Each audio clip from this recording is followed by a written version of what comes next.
गुरुर्ब्रह्मा गुरुर्विष्णु गुरुर्देव महेश्वरः गुरुसाक्षात् परब्रह्मा तस्मै श्रीगुरुवे नमः।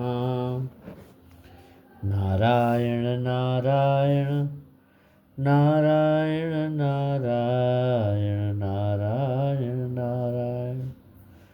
सद्गुरुदेव भगवान की जय।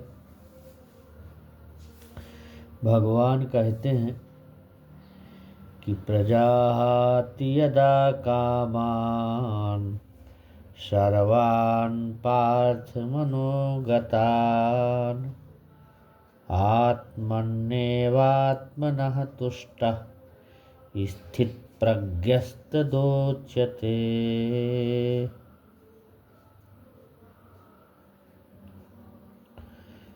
कहते हैं भगवान की प्रजाहाति का मतलब त्यागता है। कामान मतलब इंद्रिय तृप्ति की इच्छा। सर्वान पार्थ मनोगतान, सर्वान सभी प्रकार की, पार्थ माने हे प्रथा पुत्र, गतान माने मनोरथ, आत्मानि आत्मा की शुद्ध अवस्था, आत्मानि और आत्मना विशुद्ध मन से, अस्थित प्रज्ञ माने अध्यात्म में स्थित हो, ये मतलब है। पर भगवान ने कहा कि देखो हे पार्थ, जब मनुष्य मनोधर्म से उत्पन्न होने वाली इंद्रिय तृप्ति की समस्त कामनाओं को परित्याग देता है, समस्त कामनाओं का परित्याग कर देता है, और जब इस तरह से विशुद्ध हुआ, उसका मन आत्मा में संतोष प्राप्त करता है, तो वह विशुद्ध दिव्य चेतना को फिर प्राप्त होता है। उसको स्थिर प्रज्ञ कहते हैं। सब कामना से त्याग हो जाए, कुछ कामना न रह जाए इंद्रिय में, अब विशुद्ध जब मन हो जाए, शुद्ध मन, केवल आत्मा में संतोष करे, इंद्रिय के स्तर में न रहे, आत्मा के स्तर से उठकर विशुद्ध दिव्य चेतना को प्राप्त करे, उसको कहते हैं स्थिर प्रज्ञ। अब इसका तात्पर्य कुछ समझा के और बता रहा हूँ। श्रीमद् भागवत में भी पुष्टि हुई है इसकी कि जो मनुष्य पूर्णतया भगवान परमात्मा का भागवत भक्त होता है, उसमें महर्षियों के समस्त सद्गुण पाए जाते। किंतु जो व्यक्ति अध्यात्म में स्थित नहीं होता, उसमें एक भी योग्यता नहीं होती, क्योंकि वह अपने मनोधर्म पर ही आश्रित रहता है। अब फलतः यहाँ पर ठीक ही कहा गया है कि व्यक्ति को मनोधर्म द्वारा कल्पित सारी विषय वासनाओं को त्यागना होता है, पर जो कृत्रिम साधन से उनको रोक पाना संभव नहीं है। किंतु यदि कोई भगवान की भावना में लगा हो, कृष्ण की भावना में लगा हो, तो सारी विषय वासना स्वतः बिना किसी प्रयास के सब दब जाती, दबाव होता है। इसलिए मनुष्य को बिना किसी झिझक के भगवान कृष्ण में मन लगाना चाहिए, क्योंकि ये भक्ति से दिव्य चेतना प्राप्त करने में सहायक होती है। अत्यधिक उन्नत जीवात्मा, महात्मा अपने आप को परमेश्वर का शाश्वत दास मानकर आत्मसंतुष्ट रहता है। ऐसे आध्यात्मिक पुरुष के पास जो है भौतिकता से उत्पन्न एक भी नाम मात्र के लिए भी विषय वासना फटकती तक नहीं।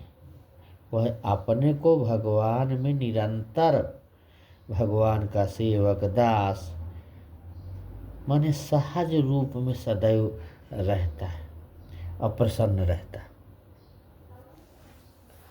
तो आगे का श्लोक है कि दुखे स्वनुदिग्न मनः सुखे सुविगत स्पृहा वीतराग भय क्रोधः स्थित धीर मुनिरुच्यते। दुखेषु, दुखेषु को मतलब तीनों ताप। अनुदिग्न माना माने मन में विचलित हुए बिना, असुखेषु विगत स्पृहा, सुखेषु माने सुख में, अविगत स्पृहा माने रुचि रहित होने पर, बीत माने मुक्त, बीत राग भय क्रोध, बीत माने बीत गया जो मुक्त हो गया है, राग माने जिसकी आसक्ति है, भय माने क्रोध, भय माने भय, क्रोध माने क्रोध, और स्थिति धीर व निरुच्यते, स्थित धीर स्थिर मन वाला मुनि उच्चते माने कहलाता है। ये इसका हो गया अलग अलग मीनिंग। अब इसको एक साथ अगर हम बोलें तो जो त्रय तापों के होने पर भी मन में विचलित नहीं होता, अथवा सुख में प्रसन्न नहीं होता, और जो आसक्ति भय तथा क्रोध से मुक्त है, वह स्थिर मन वाला मुनि कहलाता है। इसको बार बार ध्यान से देखेंगे तो जब एक बार दो बार पढ़ेंगे तो समझ में आएगा। अब इसका कुछ तात्पर्य बताते हैं। मुनि शब्द का अर्थ है वह जो शुष्क चिंतन के लिए मन को अनेक प्रकार से उद्वेलित करे किंतु किसी तथ्य पर न पहुंच सके। कहा जाता है कि प्रत्येक मुनि का अपना अपना दृष्टिकोण होता है, और जब तक एक मुनि अन्य मुनियों से भिन्न न हो तब तक उसे वास्तविक मुनि नहीं कहा जा सकता। न चासा ब्रश्रिर्यस मतम न भिन्नम, महाभारत का वन पर्व से है ये श्लोक। किंतु जिस स्थिति ही मुनि का भगवान ने यहाँ उल्लेख किया है वह सामान्य मुनि से भिन्न है। यह कौन है? स्थिति माने मुनि सदैव भगवान कृष्ण के भाव में रहता है हमेशा, क्योंकि यह सारा सृजनात्मक जो चिंतन पूरा कर चुका होता है वह प्रशांतः निशेष मनोरथांतर, स्तोत्र रत्न का श्लोक है, कहलाता है। यह जिसने शुष्क चिंतन की अवस्था पार कर ली है और इस निष्कर्ष पर पहुंचा है कि भगवान श्री कृष्ण या वासुदेव ही सदा सब कुछ हैं। वासुदेव सर्वमित स महात्मा सदुर्लभ, वह स्थिर चित्त मुनि कहलाता है। ऐसा जो भगवान कृष्ण की भावना वाले हैं वो व्यक्ति तीनों तापों के संघात से तानी के भी विचलित नहीं होते, क्योंकि वह इन कष्ट है ना, त्रिताप है ना, भगवत कृपा के रूप में ले लेता है। वो भगवत कृपा मान लेता है तीनों तापों, तो कहे कि फिर उनको परेशानी आएगी।